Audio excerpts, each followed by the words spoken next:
What's up YouTube, it's Adam from I'm a Music Mogul. Welcome to Tips and Tricks Thursday, episode number 15. Today I'll be showing you how to use Logic's adaptive limiter.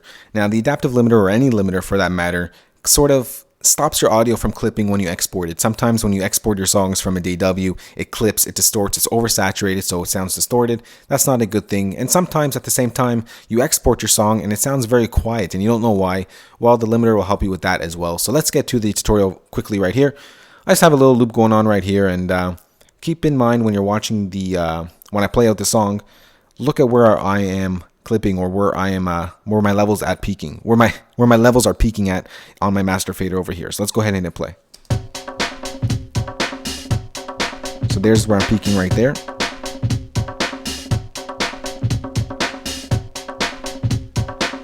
Alright, so now I'm going to go ahead and bring my adaptive limiter up. Obviously this volume is too low, so when I export it, it's going to sound very quiet. Before I bring up the adaptive limiter, one thing you got to understand is always leave your master fader to unity gain. If you want to raise your volume as a whole, use compression, bring the highs and lows together, and then bring it up as a whole in the compressor, not on your master fader, because this is just going to cause your song to distort when you export it, and that's not a good thing. So always leave this to unity gain or 0 decibels. So now I'm going to go bring in my adaptive limiter. Go to Inserts, Dynamics, Adaptive Limiter. I'm going to bring it up. And there it is right there. Very simple, 3 knobs to turn. Very easy. If you want to turn some more stuff, just bring down this menu. But for the most part, you don't really need to touch this at all. The only thing you really need to think about is the look ahead and how much you want it to look ahead. Let's say you have a huge... let's say you have a really quiet part in your song and it's going to break out into this huge piece. So you might want to have the look ahead a little bit further so it kind of adapts to what's going to happen in the song, hence the name adaptive limiter. But for the most part, 50 milliseconds is okay if you don't have such a dynamic range in your song. So I'm just going to leave that for now because, well, I don't have a big dynamic range right here because all I have is a loop. So I'm just going to leave this for now right like that. First thing that you always got to do when you bring up a limiter, adaptive limiter, any limiter, you got to set your out ceiling to -0.1. Always 10 times out of 10 you should and always be setting it to -0.1 decibels.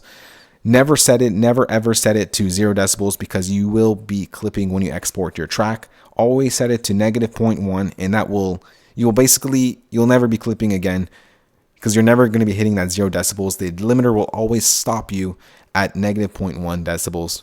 Hopefully I stressed that enough. -0.1 decibels, you should always be setting your out ceiling at that. Let's go ahead and hit play and see where my level's at as I play it.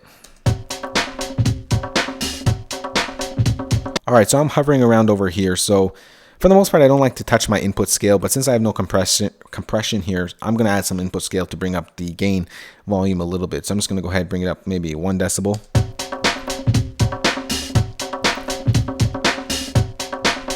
A little bit more.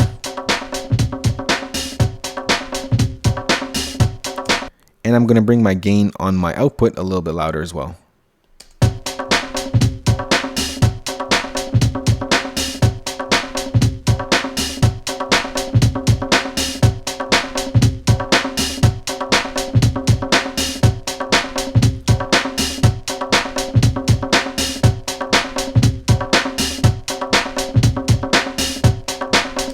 So as you can see right away, I put the adaptive limiter on. My volume went from kind of halfway up to all the way to a loud desired volume that you want to be at. Now the input scale, all I did was raise it up a little bit because I have no compression. For the most part, I don't like to use the input scale because I will be using my compressors to kind of mesh my song together and then bring up the volume as a whole in my compressor. But since I don't have any compressors on it, I use the input scale. The gain, I brought it up again as a whole to sort of bring up the volume because it was a little quiet, so I had room to bring it up. And my out ceiling is always -0.1 decibels. Always set it to -0.1 decibels. That way you will prevent yourself from clipping ever again. And for your look ahead, if you have a big dynamic range in your song, so you have a really quiet part to a loud part, set it to a little bit higher look ahead so it can adapt to what's going to happen in your song. But for the most part, this loop right here is not very dynamic, so I left it at 50 milliseconds as it defaults to. Alright, so now that you've seen what the adaptive limiter can do and how it helps you bring up your volume, let's go ahead and A/B it so we hear how it sounded before the adaptive limiter was applied and hear how it sounded after the adaptive limiter was applied. Let's go ahead and hit play. This is with the adaptive limiter. Now without.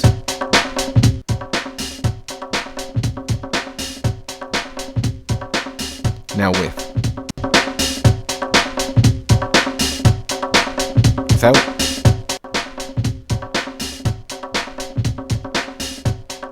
With. I actually have some room to bring up the volume a little bit more because this was really quiet, so I can bring it up a little bit more to make it a little bit louder. Let's go ahead and play. Without. With. And that's it for me. That's the adaptive limiter right there. Hope you like it. It will bring up your songs to a nice desired level, but don't overdo it, because if you do kind of press the gain up a lot of very high, if you do kind of drive the gain up high, it will still distort even though you're clipping at -0.1. So be careful with that.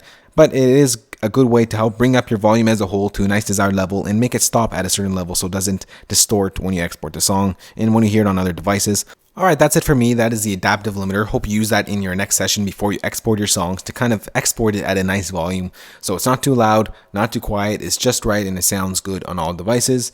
Again, if you have any more questions, you can write me in the message section. You can write me a message or you can comment in the comment section and I'll try and get back to you as soon as I can. Or I will post a video form like this so you understand it better in visual form. Again, that's it for me. I'm Adam from Music Mogul. More great stuff coming soon. Remember to rate, subscribe, comment. Alright guys, later.